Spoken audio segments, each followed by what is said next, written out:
Halo semuanya, pada kesempatan ini saya akan membuat berbagai video tutorial bagaimana cara belajar bagi pemula belajar mengerti Microsoft Word, Excel, dan PowerPoint.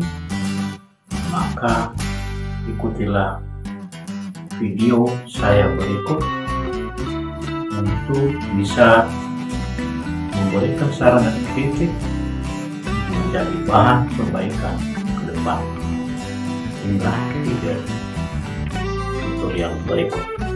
Belajar mengetik bagi pemula, ikutilah langkah-langkah berikut. Jadi inilah tampilan laptop atau PC. Jadi mari kita mulai bekerja dengan Word. Dan pertama-tama adalah menyimpannya. Jadi bagaimana caranya? Ikutilah cara-cara berikut. Yang pertama-tama adalah marilah kita buka Microsoft Word yang ada tulisannya W. Biasanya ada tampilan di desktop atau di taskbar. Jadi kita buka.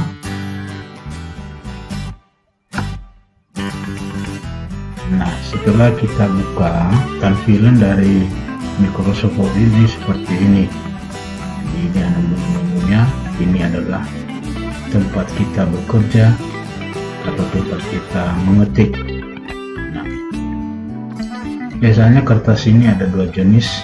Yang pertama ada A4 yang ukurannya panjangnya 29,7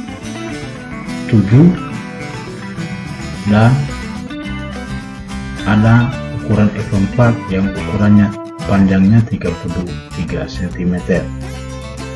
Jadi bagaimana mengaturnya? Kita klik menu Page Layout, baru Page Setu. Nah, ini margin, berarti margin ini batas kertas. Ini kiri, ini kanan, ini atas, dan ada bawah. Nah, terserah yang kita mau ukurannya berapa. Ini 2 cm, ini bisa saya kasih 2 cm, bottomnya 2 cm, leftnya atau kirinya 2 cm, dan rightnya atau kanan 2 cm. Setelah itu batas-batas kertas atau pinggir kertas. Jadi yang mengatur panjang atau bentuk kertasnya F4 atau A4, marilah kita mengklik menu paper. Nah, di sini ada pilihan paper size. Jadi di paper size ini kita pilih misalnya A4. Nah, di sini sudah ada A4. Ya. Nah, ini otomatis ukurannya 21 lebarnya dan tingginya 29,7 cm. Jadi itu kalau misalnya kita menggunakan A4. Jadi kalau kita menggunakan F4, tinggal kita ganti 29,7 ini menjadi 33. Nah, jadi baru kita mulai mengetik.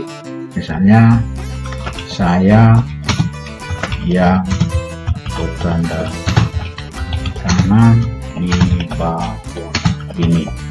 Nah, jadi sebelum kita lanjut mengetik supaya tidak hilang data-data kita, pertama-tama dulu kita menyimpan filenya.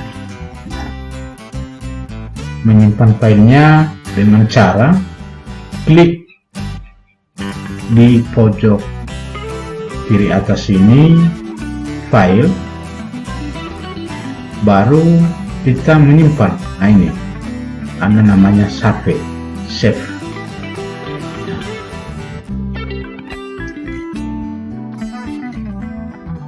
Nah, jadi biasanya diarahkan kita menyimpan di dokumen.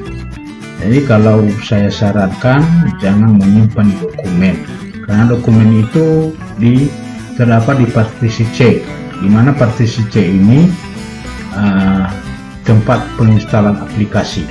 Jadi pada saat nanti bermasalah laptop kita atau PC, maka ikut akan terhapus. Jadi saya sarankan kalau menyimpan file itu disimpan di partisi D atau di partisi E. Ya. Jadi tergantung partisi harddisk yang telah kita buat. Jadi saya simpan ini di partisi E.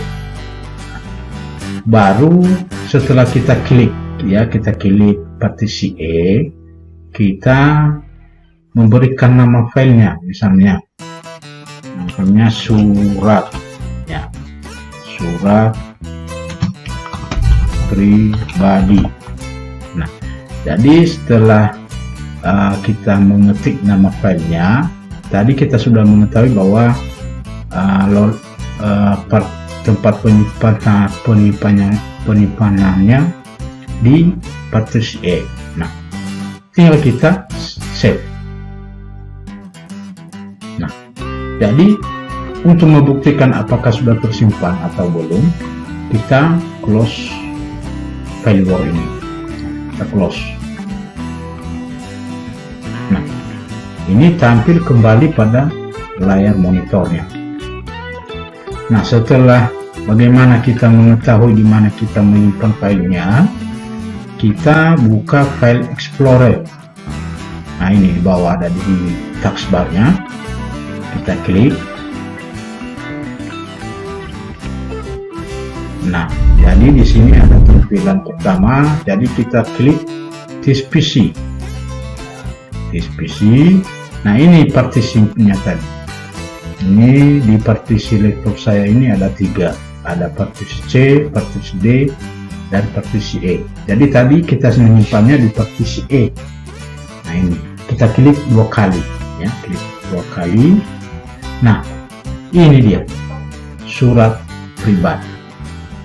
Jadi setelah kita lanjutkan mengeditnya, maka kita buka filenya. Dengan cara membuka filenya, kita bisa klik 2 kali. Ini terbuka dia. Nah, jadi seperti yang kita simpan tadi, yang kita tulis tadi, ada saya yang bertanda tangan di bawah ini. Nah, jadi kalau kita melanjutkan mengetiknya, bisa saja. Misalnya saya teruskan, misalnya nama, tempat, tanggal lahir, jenis kelamin. Nah, jadi kalau kita sudah mengetik beberapa kalimat, ya, supaya tidak hilang data-data yang sudah kita ketik, karena kalau mengulang nanti agak susah.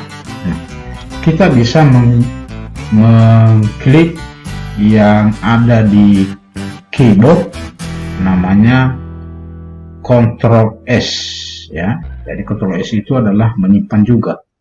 Nah, jadi kita tekan Ctrl S. Atau ada di atas sini. Nah, ini namanya Sub, ya. Kita klik di sini. Nah, jadi bisa kita close lagi, apakah sudah tersimpan atau belum. Close. Nah, ini dia. Kita buka lagi. Nah, ini tersimpan lagi yang barusan kita ketikkan. Demikian tutorial cara menyimpan file di Word supaya hasil kerja kita tidak hilang. Terima kasih.